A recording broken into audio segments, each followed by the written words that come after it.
Good evening, and welcome to this episode of Ask the Superintendent. I'm Jay Lang, the Superintendent of Schools in Chelmsford, and joining me this evening is Laurie Pellegrino, a parent in Chelmsford who has served as a moderator for our panels, and we thank you for coming back again. Thank you. And the chair of the school committee, Mr. Dennis King. This evening we're going to be talking about school building programs and projects, hopefully involving the Chelmsford Public Schools in the very near future. And we've received some different requests from community members and parents and staff about the status of the Chelmsford Public School buildings, where we might be going in the years to come. And tonight we're going to hopefully tackle that in this episode of Ask the Superintendent. So I'll turn it over to Laurie if you could help us out with some questions. Great, thank you. So can we start a little bit with background information? How did we get to this point? Sure. Yeah, I mean, just in terms of the background of why this subject coming up. I mean, we recently had some public input sessions for streetscape planning. Mm-hmm. And people have asked us about the building projects and where is it at, and what's the process. And we sometimes forget because we've been involved with it for the last 3-4 years. Right. It is ongoing for us, but a lot of people don't understand. So we feel this would be a good point to kind of revisit some of the things. The studies that we started this with and where that led us to. So I don't know if you want to mention the old Doran Whittier report. Sure. I'm actually now just starting or in the middle of my 5th year as superintendent here. And my first year that I came, one of the things we talked to the school committee about was putting a short and long-term facilities plan together for the district. So actually about 3 years or so ago at this point, we had issued an RFP to ask an architect or some type of a school building firm to come on board and actually help us develop a short and long-term plan for the schools. It was termed a comprehensive facility assessment. Doran Whittier was the firm that was actually selected to come and work with us on that. And we had a couple of different hopes for the plan. On a short-term basis, we were looking for, we'd identified a need, I guess, for some additional classroom space at the elementary school level. When you take a look at the long-term enrollment projection for Chelmsford, we're relatively flat if you look at the Department of Ed numbers. But when you dig a little bit deeper into that, what you actually see is we actually have a little bit of a decline in enrollment at the high school level, but we're receiving an increase in enrollment at the elementary school level. So that wasn't apparent when you just look at our district being about 5,000 students per year. But again, when you dig into the numbers, you can see that trend. Mm-hmm. So that was a trend that we actually projected for about the next 10 years, where at the elementary grade span level will be increasing, and we needed to find some space for those classrooms. Right now, most of our schools at the elementary school level, we say they have 4 strands, so they have 4 classrooms at each grade level, K, 1, 2, 3, 4. But in addition to that, we have several sections of what we term bubble classrooms. So that might be a particular school. If you have so many students above your averages, we'll add an extra class or a 5th section to try to keep student enrollment down. Mm-hmm. So right now we actually have 8 or 9 bubble classrooms throughout our elementary schools, which just speaks to the need for additional space in the schools. So part of the short-term comprehensive facility assessment plan was to identify some additional spaces at the elementary level. And a second component to that was, at the time, we had really talked for a long time about wanting full-day kindergarten and trying to implement that in the district. So on the short term, we knew we were going to have to find some kind of a local mechanism to be able to fund that. That if you go to the state, the MSBA, Massachusetts School Building Authority, will help you with longer-term construction projects, but it takes some time. So we'll get into that a little bit later on this evening when we talk about long-term planning. But on the short-term plan, we knew we needed additional elementary space, so we wanted to implement full-day kindergarten. So the comprehensive facility assessment that Doran Whittier helped us with helped on that front. If you recall at the time, at the end of that process, one of the recommendations was to actually keep our existing 4 elementary schools intact, but to add modular buildings outside of 3 of the schools. And at Center Elementary School, because we had space on site, we could actually do an attached building. So we attached 4 classrooms. Each of our other 3 elementary schools received separate modular buildings, still on the site, but not attached to the building. And we were able to add 6 classrooms there.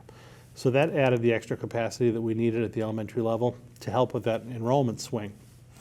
And at the same time, it provided us the additional space to add full-day kindergarten. So that was kind of a win-win on the short-term front, and Doran Whittier helped us with that project. On the long-term front, though, we knew we eventually were going to need some help with the state if we wanted to do a new school construction project. We knew that, or we know, that the town, through their annual capital projects, can fund about $3 million worth of projects each year. And that's general kind of maintenance and upkeep of our facilities. So we want to obviously, when we ask the town for funding through the capital plan, we want to make sure that we're asking for the right projects and the right timelines and whatnot. So we had Dorn Whittier help us actually break down all the school needs into a 10-year manageable plan of what our asks should be. A second component to that was also long-term, we need another or a new school building project in Chelmsford. We haven't undertaken a project since the 60s and 70s. Chelmsford High School is actually our newest school in town, and that opened in 73 or 74. Yeah, something like that. It was in the early 70s. So that's actually our newest school building project. If you're going to build a new school, whether it's a high school, an elementary school, or middle school these days, it's significant cost. And if you partner with the state through their MSBA school building program, Chelmsford receives about a 50% return on its investment. So if you build a $100 million school, Chelmsford has to foot the bill for about half of that, or $50 million, while the state will pay the other $50 million. Okay. So that's why it's advantageous to go through the state if you actually are doing a long-term project. So that was the second component of the Dorn Whittier study. But I think that was very important to kind of lay the groundwork for short-term where we wanted to be. And I really do feel we accomplished those goals. And now we have switched the discussion over to the long-term plan and how we want to move forward with the regular annual maintenance of the schools and also a school building project with the state. Right, and we're in the year 2 or 3 of that 10-year capital plan, working on that list and every year, asking the town for help with certain projects, and they prioritize those projects, and they're very generous like that with the budget in terms of helping the schools out. So, we're already operating on that particular plan and maintaining the buildings we have, and then the second part of it is, trying to get a new building as well. So you mentioned that the high school was built in the early 70s. What about upkeeping, or just building improvements? So why not that route? Well, that's certainly something that we do look at and would have to look at even with the MSBA project. So when you actually apply for a potential new school through the MSBA, you're applying to get into what they consider like a feasibility phase. So they actually would, if we're even accepted in, they would come out and they would actually take a look at your existing facility. Is it meeting your needs? Could it be met through a renovation or an addition as opposed to just a brand new school? So they make you go through those stages, and they work with you because the state doesn't want to spend money on a school just to spend money on a school. But they take a look at your educational program, where you've been, where you want to go. Is that facility going to meet the needs? And they very well may come back and say, we don't think you need a new school, but you need an addition, or you need an addition and a renovation. So all of this is on the table. Even though we call it a new school, that's just the application that goes in, because potentially it could be a new school. But you will have to, or we will have to work through that with the state. Okay, all right. So assuming we do get approval, well, I guess I'll back up a little bit. We've been through the process before with Yes. So the process with the MSBA is an annual process. So every year, right around the first of the year in January, they announce a new round of potential funding. So any district that is interested in being considered for a project submits an application by a due date in April. This year it's around the second week in April. So it's a pool of funding that's available to those districts that apply. The state goes through a process of identifying based on need, and it really comes down to the age of the facility that you're replacing, the community's need for the space, because they don't want to put a new building in a town or a city that actually doesn't have the enrollment to support that. There's a number of factors that they look at, but it basically comes down to need for that particular application process. Once they have invited you in for funding, they basically close the process, and then everything is wiped clean. And if you want to be in consideration the next year to get into the pipeline, you apply all over again. So we've actually gone through that process now 3 times. So we've submitted 3 applications each year for the last 3 years. We've been turned down. So we're actually in the process now of retweaking and retooling our application to be submitted again in April. But we're going to be in competition with the districts that apply this April. And again, you have to show need based on current condition of facilities this time around. And how many, we've talked about this before, how many people apply and how many usually get in? Too many and not enough. Right, exactly. Well, So what ends up happening, again, you've got to think about the scale of your projects. So you're probably, I want to say off the top of my head, there might have been 75 to 90 communities that apply through the process. And I would say anywhere from 10 to 15, maybe 10 to 20 actually are invited into the process. The MSBA actually has a pretty interactive website. All of this information is up there for each of the funding rounds. But I would want to say our chances are probably in the 15 to 20% range of actually getting accepted in these particular years. But again, you don't know who your competition is until you apply. And because we're applying for, and we can talk about this in a little bit, but because we're applying for a potential high school project, high schools cost more than middle schools or elementary schools. Typically, there were only 3 to 5 statewide high schools that get asked into the funding stream each year. It'd be a little bit easier to get an elementary school because you're talking significantly less cost. It'd be a little bit easier to get in as a middle school, again, because you're talking less cost.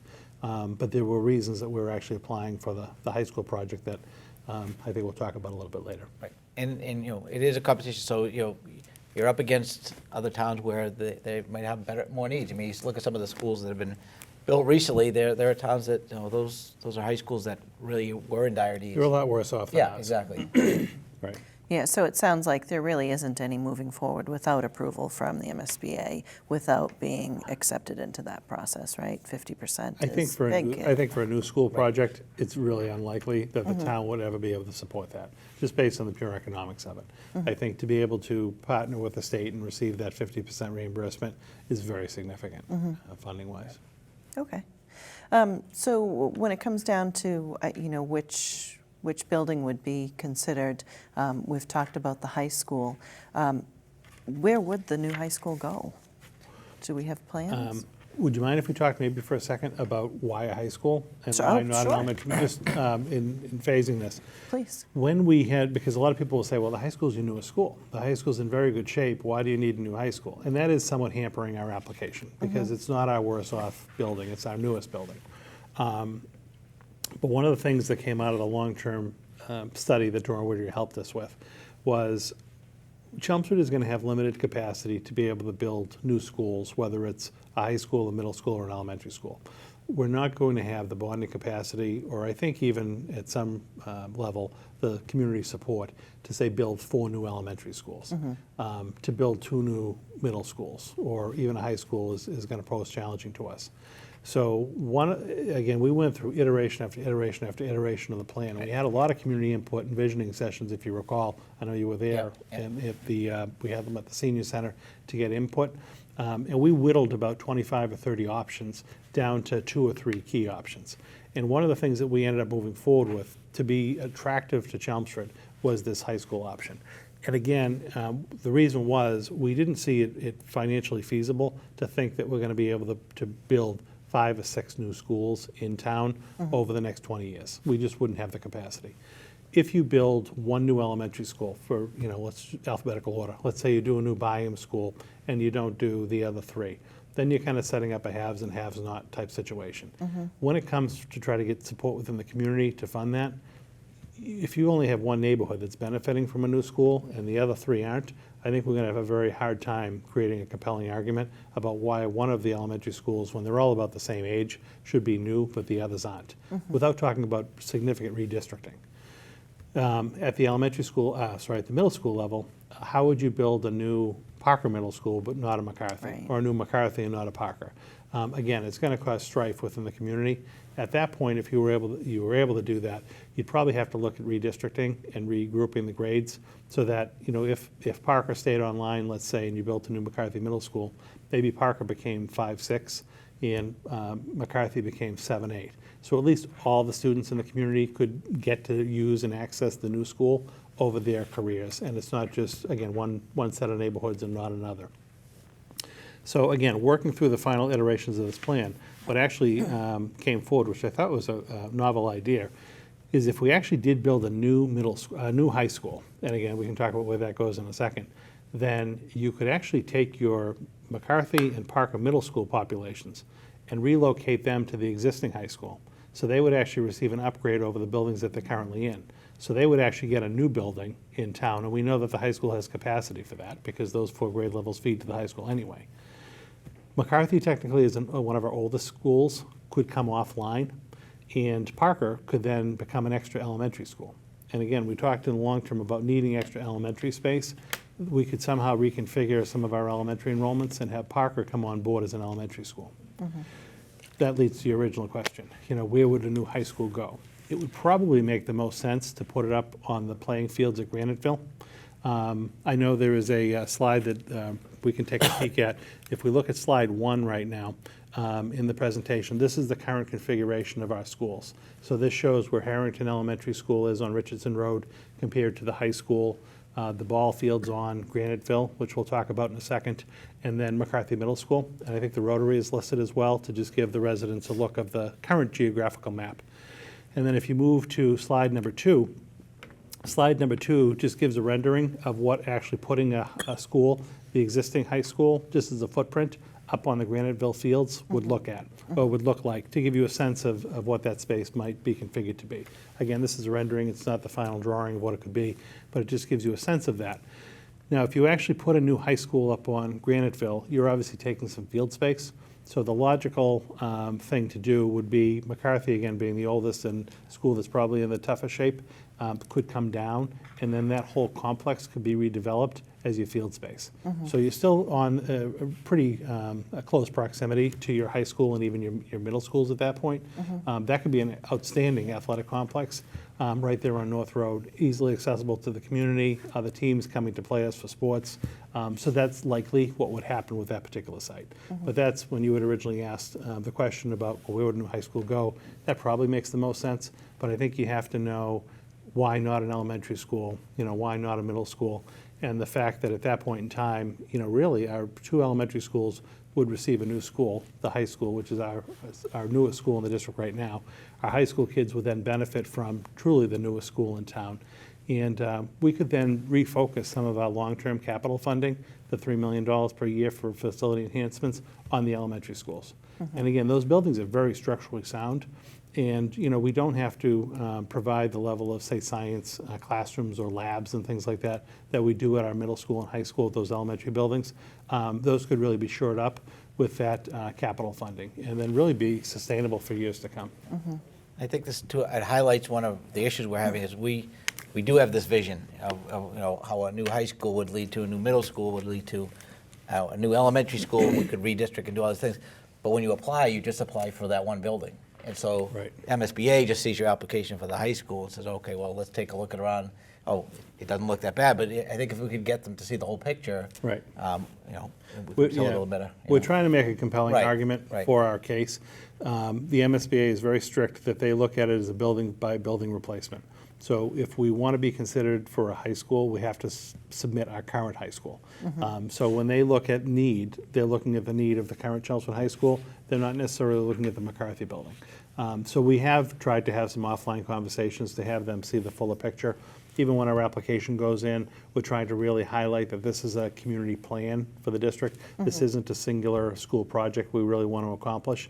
Because again, I think if we can get community support for one project, I think we'd actually be doing very well. I don't want to go to the community for a new high school and then a couple of years later an elementary school or middle school. We're just not going to have that capacity. Right. So if we're going to have community investment and buy-in, that's why I think this singular project makes the most sense and really affects the most kids Exactly. in the long run. Yeah. Okay. So submitting that, the plan to the MSBA, before that goes, I'm assuming there are conversations with the school committee. I know that, you have to tweak what was already submitted, so planning sessions and then a matter of We're submission, in the right? tweaking stage right now. Okay. We have to have a new application by, We're constantly tweaking. April? Second week in April. Yeah, so Okay. we'll look at what we have now and see if there's ways we can improve, Right. what we're Well, selling. we're really, I think we have a solid application. Yeah. It's really just, kind of explaining our case and making a pitch for why they should consider this project, even given the relatively good condition of the current high school. The town does spend significant funds and has invested over time, which is almost hurting our application, to keep the school in very, functional shape. Right, all the schools, for the. Well, all the schools, but Right, particularly, yeah, the yeah, high school. yeah. When you walk in it, you don't, feel like some of these other communities that are getting their high schools. And I do go back and look and see who actually was moved forward and who was funded. I think the most people will understand Billerica just Yeah. got a new high school. And I have to say, their high school was in really rough shape, far worse shape than our high school. So you can't argue with the MSBA's Right. rationale. We've just got to convince them that this is part of a bigger plan for Chelmsford. And by helping us with this high school, it's also going to help us with 2 middle schools and Right. takes the ask off. We won't have to come back to them for years. Okay, so let's assume, fingers crossed, we get approved. What next? A lot of work. Oh, do I? No, you know the process better than I have. You've been through it before, so. If the, so if we actually were to be invited into, their feasibility stage, that would be huge for us. I mean, that kicks off like a 9 to 12-month process, where basically they come in, again, they do a soup to nuts assessment of the current high school. They identify and work with the community to identify, deficiencies in the school. They have that conversation with the community about, do we need a new school? Can we, with a renovation or an addition, actually accomplish what you want?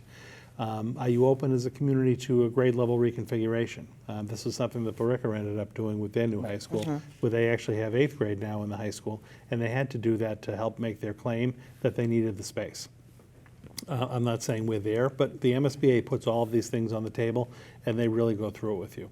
We would then hope to convince them that potentially a new high school is the way to go at the end of the process.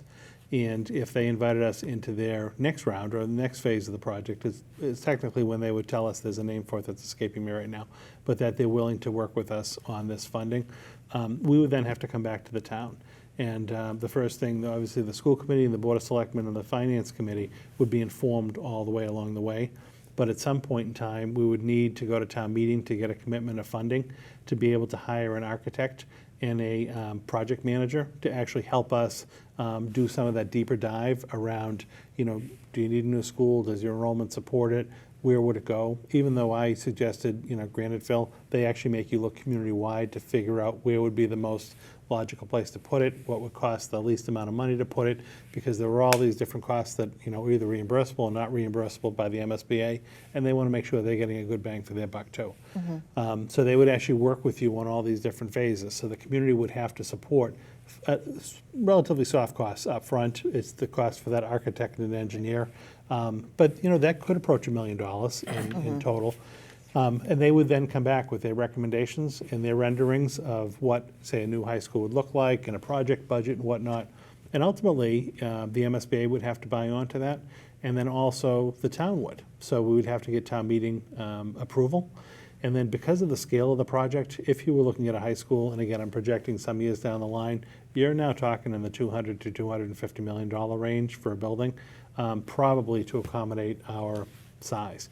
So that's a significant number that we wouldn't be able to finance just within the town financing structure. So we would probably be looking at some type of a debt exclusion, and that would then go on some type of either a spring or a fall town-wide ballot, because we'd need the community to support the project. So that would be a huge hurdle for us to have to overcome. We'd have a hurdle, obviously, with town meeting. We'd have to make a compelling argument there, but then we'd actually need town-wide support and a town-wide effort to get the community around funding this new initiative. But these are hurdles we'd love to get to, Yeah, we're not even at the hurdling stage yet. Right. We're just warming up. But we would have to do that. And then ultimately, if we got approved at that level, you're probably talking about a 2 to 3 year window where well, maybe it wouldn't be quite that long, maybe a 2-year window, where you're doing all of your site work, your designs, your plans, you're getting ready to go out to bid. You actually go out to bid for the project, and then, you'd be looking at a 3 to 4 year probably construction period before you actually opened. So I typically tell people, even if we got the approval today for a project, you're looking 6 to 7 years down the line before you would actually open a new high school. And then you'd have your transition and all of that. So let's say you get approval from the MSBA, you go in front of the town for approval. If the town doesn't approve, what happens to that money from the MSBA? Is it back to the drawing board and you have to resubmit? Unfortunately. So you never like to talk about that, but if it gets to that point, if the MSBA were willing to fund your project, and they basically, let's just use round numbers, it was a $100 million project, and they said, we'll do 50, you do 50, and it's fine. when you go to the town meeting, if the town meeting will not, either town meeting or even the debt exemption vote won't support that, then basically your project is pulled from the MSBA pipeline. And if at some point in the future you want to reapply to try to build a new school, whether it's a high school, a middle school, or an elementary school, you start all over again. You're basically going back to square one, and you're applying with a new pool of applicants in any particular year you happen to be in, and you're trying to make your case at that time. Okay. All righty.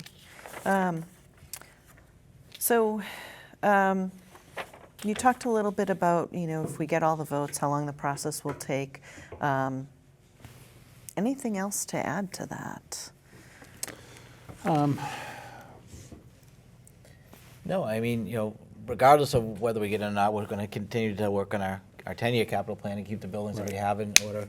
As an aside, MSBA has another program where you can get money for roof repairs and heating and ventilation, and we've actually already gotten into that program with South Row. So we're still looking at things like that, trying to take care of what we have now, and hope that in the future we get into the program. And it's kind of unclear how long it's going to take. I mean, I think we're going to keep trying, but the hope is that at some point we'll get into that pipeline and have an opportunity.